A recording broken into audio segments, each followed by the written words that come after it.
Hello students, welcome back. My name is Ritik Jain and we are studying Mathematics chapter 11 Algebra.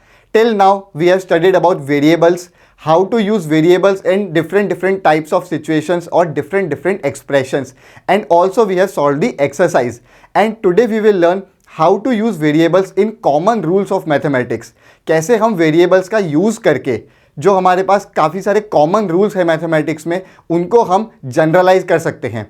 So we will start with some common rules of geometry first, and the first rule is perimeter of a square. तो यहाँ पे आपको एक square दिख रहा है and you know the all the sides of a square are of equal length. Square की सारी साइड्स इक्वल लेंथ की होती हैं. We know that perimeter of any polygon is the sum of the length of its sides. किसी भी polygon का perimeter क्या होता है? उसकी सारी साइड्स की लेंथ का सम. यहाँ पे आपको स्क्वायर दिया है, a square has 4 sides and all the sides are equal. और यहाँ पे मैंने एक साइड की लेंथ कितनी ली है? L. I have taken one side to be of length L. ठीक है. और अगर मुझे इस स्क्वायर का पेरीमीटर लिखना है तो मैं कैसे लिखूंगा? मैं इन चारों साइड्स को ऐड करूंगा. That is L plus L plus L plus L. The perimeter of a square is sum of the length of all the sides of a square. That is L plus L plus L plus L. अब L को 4 बार add करने से अच्छा है हम क्या करेंगे? हम L को 4 से मल्टीप्लाई कर देंगे. तो हम क्या लिख सकते हैं? It will be 4 times the length of a side of the square and length of the square is L. So the formula for perimeter of a square will be 4 into L, or simply I will write it as 4L. तो इस expression को मैंने generalise कर दिया that perimeter of a square is 4L where L is the length of one side. ठीक है. Perimeter of rectangle को देखते हैं. You know that opposite sides of a rectangle are equal. एक रेक्टेंगल की अपोजिट साइड्स इक्वल होती हैं. In the rectangle ABCD let us denote by L the length of the sides AB और CD. तो AB या फिर CD की length को हम किससे डिनोट कर रहे हैं? स्मॉल लेटर L से.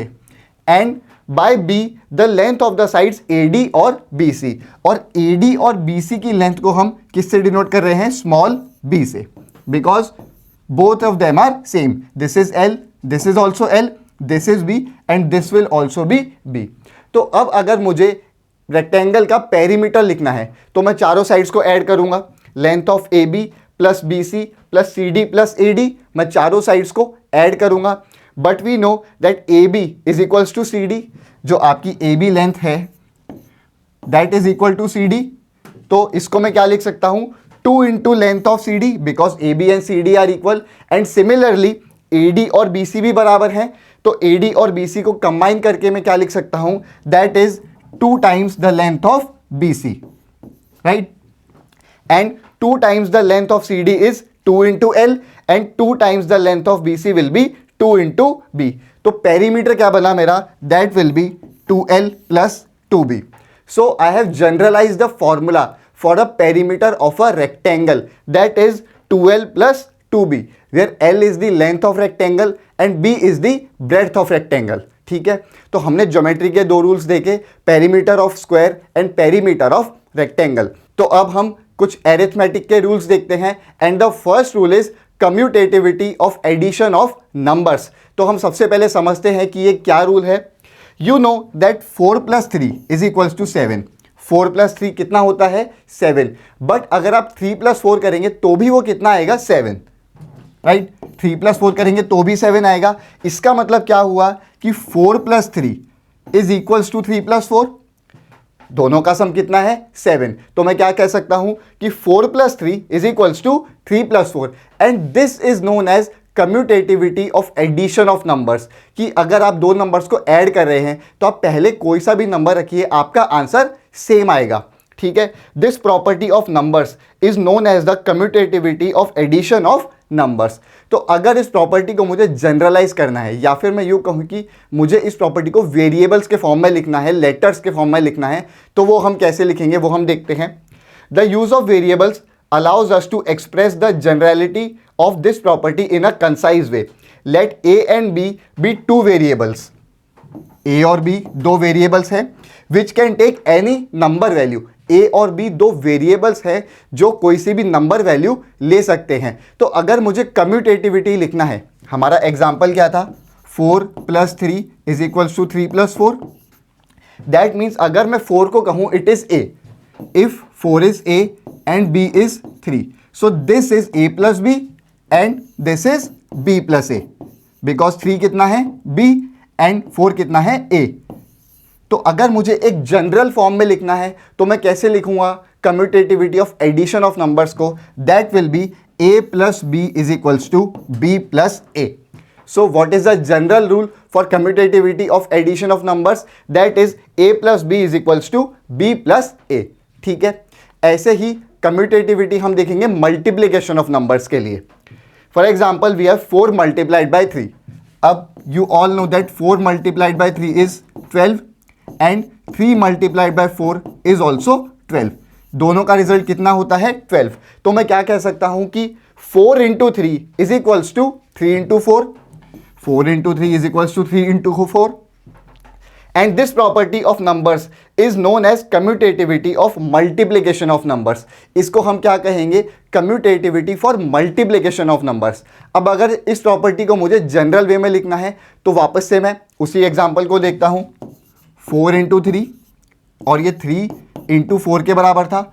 अगर a को मैं कहूं = 4 and b = 3, so this is a multiplied by b and this is b multiplied by a।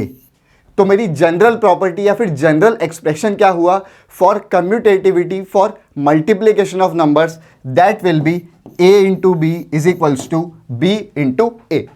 right, using variables a and b as in the case of addition, we can express the commutativity of multiplication of two numbers as a × b = b × a।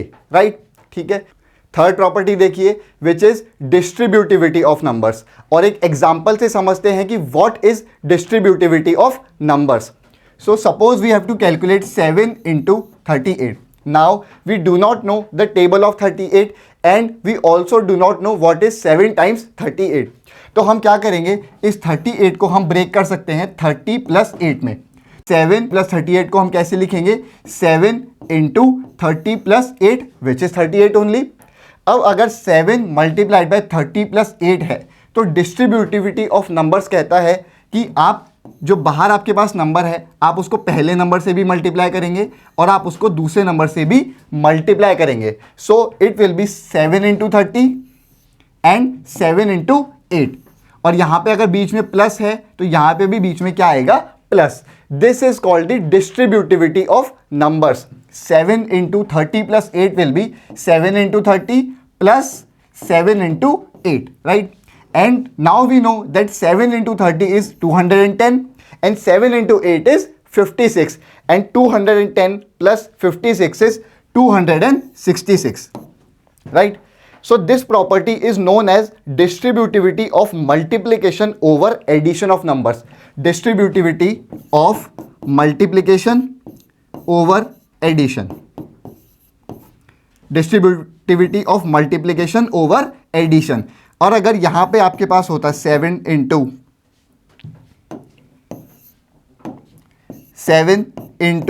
30 - 8, तो मैं इसको कहता this is distributivity of multiplication over subtraction. ठीक है, तो अगर मुझे इस प्रॉपर्टी को वेरिएबल्स का यूज करके लिखना है तो वो हम देखते हैं कैसे लिखेंगे। हमारे पास क्या था, 7 × 38, उसको हमने लिखा था 7 × 30 + 8, right. And using distributive property हमने लिखा था 7 × 30 + 7 × 8। Now if a = 7 and 30 = b, a को मैं क्या ले रहा हूं 7, b is 30 and 8 is c। तो मेरा पहला एक्सप्रेशन क्या है, दिस इज a is 7 देन 30 is b, तो क्या लिखूंगा मैं a × b, right, plus sign, then 8 is c, so it will be a multiplied by b + c। ये मेरा पहला एक्सप्रेशन है।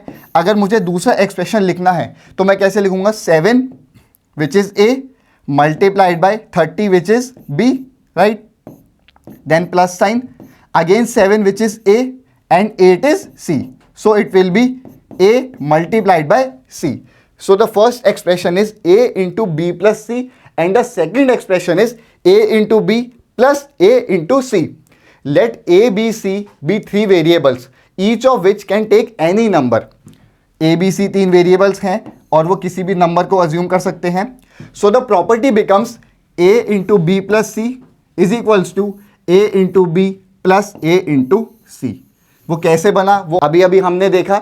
सो the distributivity of multiplication over addition is A into B plus C is equals to A into B plus A into C. ठीक है, तो हमने कुछ rules देखे एरिथमेटिक के और कुछ रूल्स देखे ज्योमेट्री के जिनको हम एक जनरल वे में लिख सकते हैं यूजिंग वेरिएबल्स. ठीक है, now let's solve the exercise. First question is the side of an equilateral triangle is shown by L. Express the perimeter of the equilateral triangle using L. तो हमारे पास एक इक्विलेटरल ट्राइंगल है जिसकी सारी sides कितनी हैं L. अब मुझे अगर इस इक्विलेटरल ट्राइंगल का पेरीमीटर लिखना है तो मैं कैसे लिखूंगा? That will B L plus L plus L.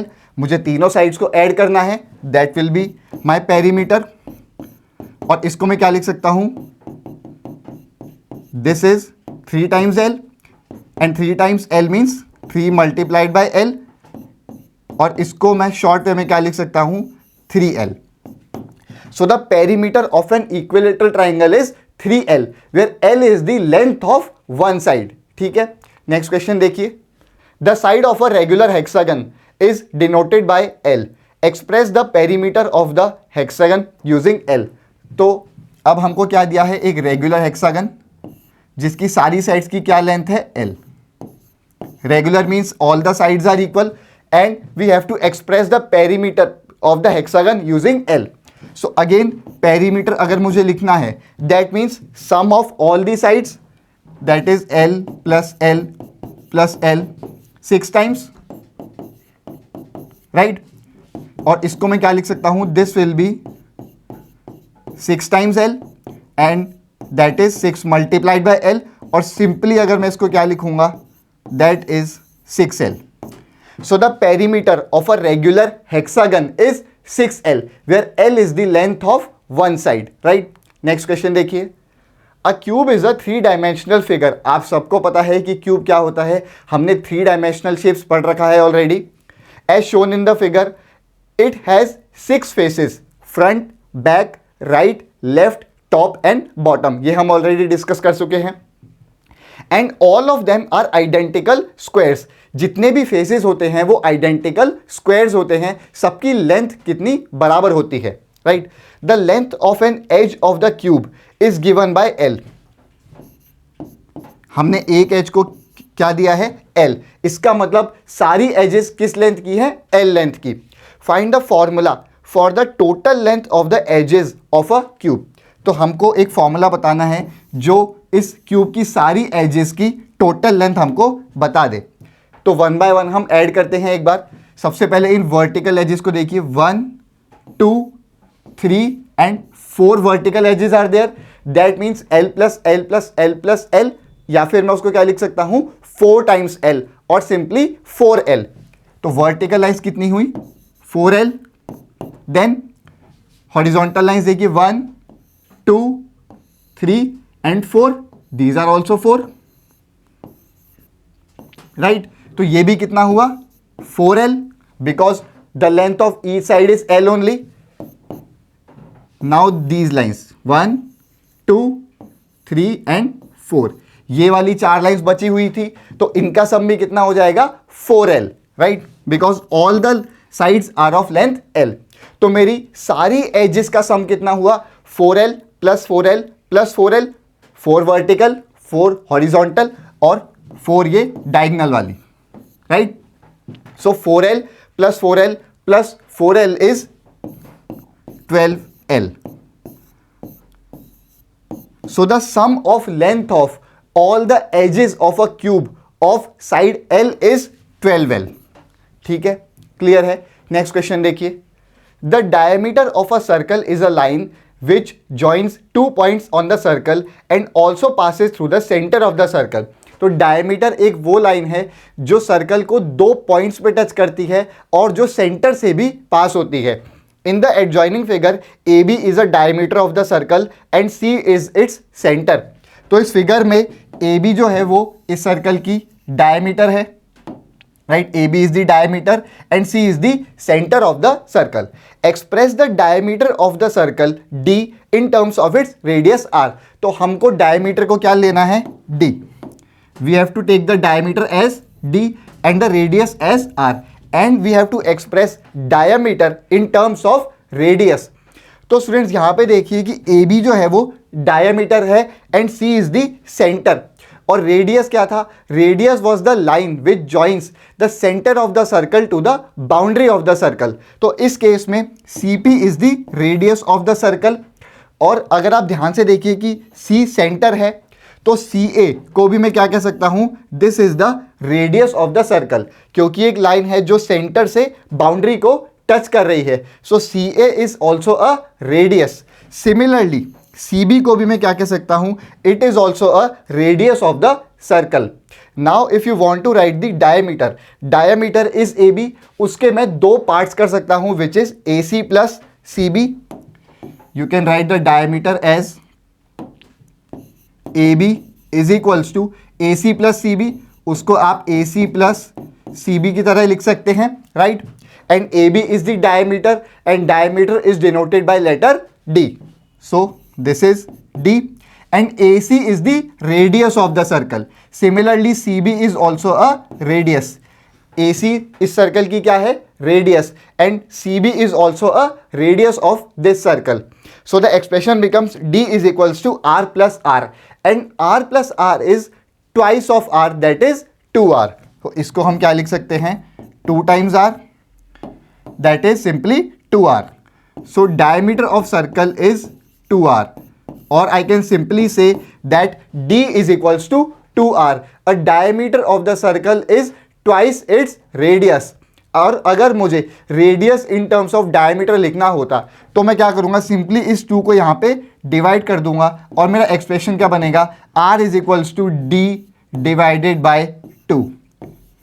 And I will say the radius of a circle is half the diameter of that circle only, right? ठीक है, ये क्वेश्चन क्लियर है. D is equals to 2R.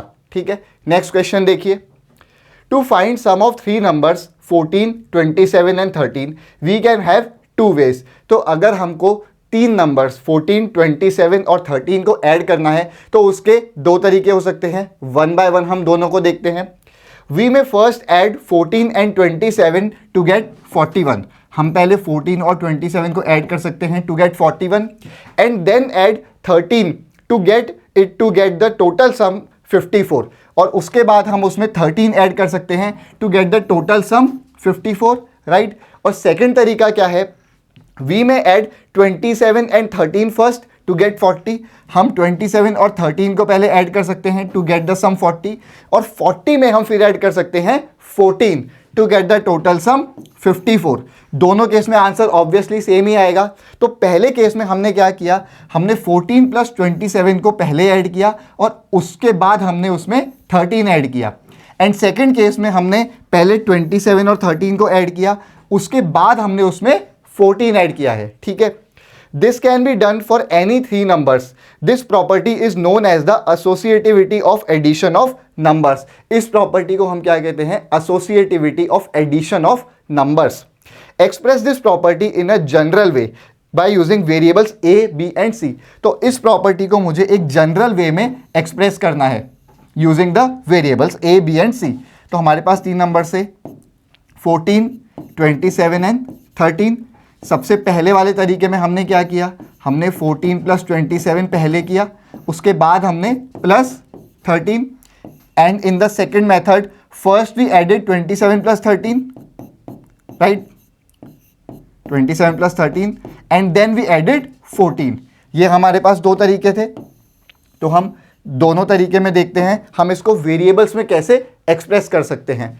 So if 14 is A, 27 is B and 13 is C. 14 को मैं क्या लिखूंगा? A, 27 को B and 13 को C. तो इन दोनों एक्सप्रेशन को हम देखते हैं कि ये क्या बनेंगे. So 14 is A. So this will be A plus 27 is B. So this will be A plus B and 13 is C. So this will be plus C. And similarly for the second expression, 27 is B, right? And 13 is C. So this is B plus C. And then we are adding 14 which is A. So it will be plus A. तो हमारे दो expression क्या बने? A plus B then plus C and B plus C then plus A. तो इनको अगर मैं rearrange करके लिखूं तो हम इनको लिख सकते हैं A plus B plus C is equals to A plus B plus C. And this is called the associativity of numbers. हमने इस एक्सप्रेशन को बिल्कुल जनरलाइज कर दिया. किसको? एसोसिएटिविटी ऑफ नंबर्स को हमने वेरिएबल्स का यूज करके जनरलाइज कर दिया है. That if a plus B plus C अगर हम करें, दैट मीन्स पहले हम a और b को ऐड करें और उसमें हम c को ऐड करें तो वो बराबर होगा अगर आप b और c को ऐड करें एंड देन आप उसमें a ऐड करें. So a plus B plus C is equals to a plus b plus c. So this was for the associativity of numbers. ठीक है. तो students, this finishes off our exercise and today's video also. In the next video, we will be taking this chapter further. Till then, goodbye. See you in the next one.